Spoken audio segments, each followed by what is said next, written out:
आप सभी को जय मसीह की। मैं आप सभी का प्रभु यीशु मसीह के नाम में स्वागत करता हूं और मैं आप सभी के बीच में एक वचन को मैं रखना चाहता हूं जो हमें मिलता है मत्ती 6 अध्याय उसके 6 पद में लिखा है जैसे, परंतु जब तू प्रार्थना करे तो अपनी कोठरी में जा और द्वार बंद करके अपने पिता से जो गुप्त में है प्रार्थना कर, तब तेरा पिता जो गुप्त में देखता है तुझे प्रतिफल देगा।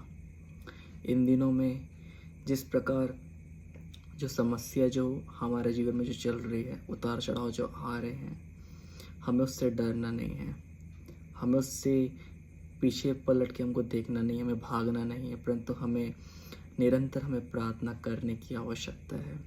और वैसे ही प्रभु का वचन कहता है कि जब तू प्रार्थना करे अपने कोठरी में जा, द्वार बंद कर, और लिखा है कि तब तेरा पिता जो गुप्त में है देखता है और तुझे वो प्रतिफल देगा।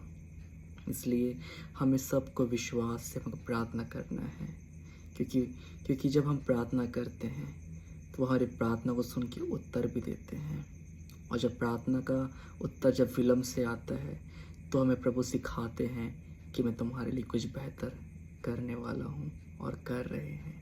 इसलिए मैं आपको बताना चाहता हूँ पुराने नियम से, जैसे लिखा है पहला शमूएल उसके 1 अध्याय और उसके 10 पद में वचन कहता है कि एल्काना की 2 पत्नी थी, एक का नाम हन्ना और एक का नाम पनिन्ना।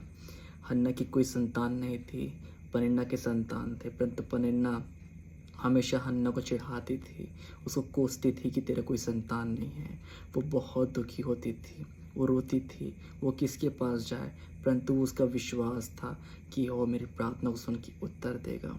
और जब वो शीलो को गई प्रार्थना के लिए, जब वहाँ पर प्रार्थना कर रही थी, वचन कहता है यहाँ पर कि वो मन में व्याकुल होकर यहोवा से प्रार्थना करने और बिलक बिलक कर रोने लगी।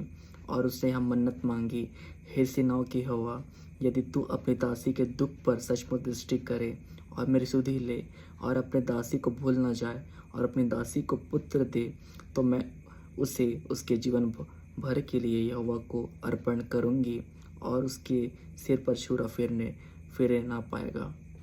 मैं कहना चाहता हूँ आप सभी को कि जिस प्रकार हन्ना ने अपने मन की बातों को प्रभु को बताया, वैसे ही आज हम सबों को अपने मन की हर एक बातों को हमको प्रभु को बताने की आवश्यकता है।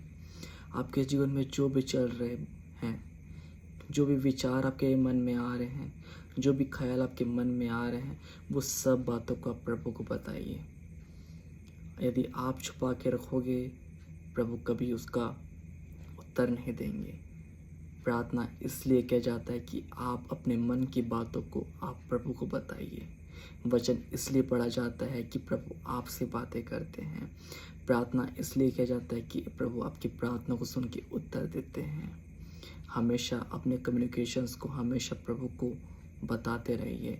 जिस प्रकार आप अपने मित्रों को, अपने फ्रेंड्स को जो आप बताते हैं फ़ोन के माध्यम से अपनी सारी डेली रूटीन्स को, उससे अच्छा है कि आप अपनी सारी बातों को आप प्रभु को बताइए। क्योंकि प्रभु हमारा परमेश्वर पिता इतना महान है कि आपकी एक प्रार्थना को सुन के आपके जीवन को बदल सकता है, आपके मनों को बदल सकता है। जिस प्रकार हम देखते हैं दानियल के विषय में कि दानियल किस प्रकार से बेबीलोन में जब लाया गया, वो परमेश्वर की आत्मा से परिपूर्ण था, और जब वो प्रार्थना करता था परमेश्वर उसकी प्रार्थना को सुन के उत्तर देते थे। वैसे ही हमें भी प्रार्थना करने की बहुत आवश्यकता है इन दिनों में। आप जब देखते हैं आपके सामने में कितने सारे समस्या, परीक्षाएं आपके जीवन में आती हैं, उससे डरिए मत, परंतु और अधिक आप प्रभु की स्तुति करिए, आराधना करिए, प्रभु को आप धन्यवाद दीजिए और उससे प्रार्थना करते रहिए। क्योंकि ये समय ऐसा समय है कि ये समय हम इसलिए दिया गया है कि हम उसको और हम महिमा दे सके और उसके नाम को हम ऊँचा उठा सके। जिस प्रकार हम देखते हैं पौलुस और सिलास जब जेल खाना में थे तो उन लोगों ने चुपचाप बैठ के वहाँ पर गपशप नहीं मारे, परंतु उन्होंने प्रभु की आराधना की, महिमा किए। उनके लिए वो उस समय वो द्वार, उस जगह खुल गया, वो गेट खुल गया क्योंकि उन्होंने उस समय परमेश्वर की आराधना की है।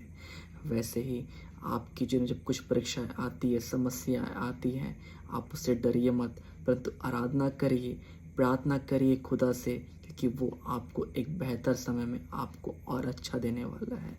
मैं विश्वास करता हूँ इस वचन के द्वारा आप सभी आशीषित होंगे। आप सभी को जय मसीह की।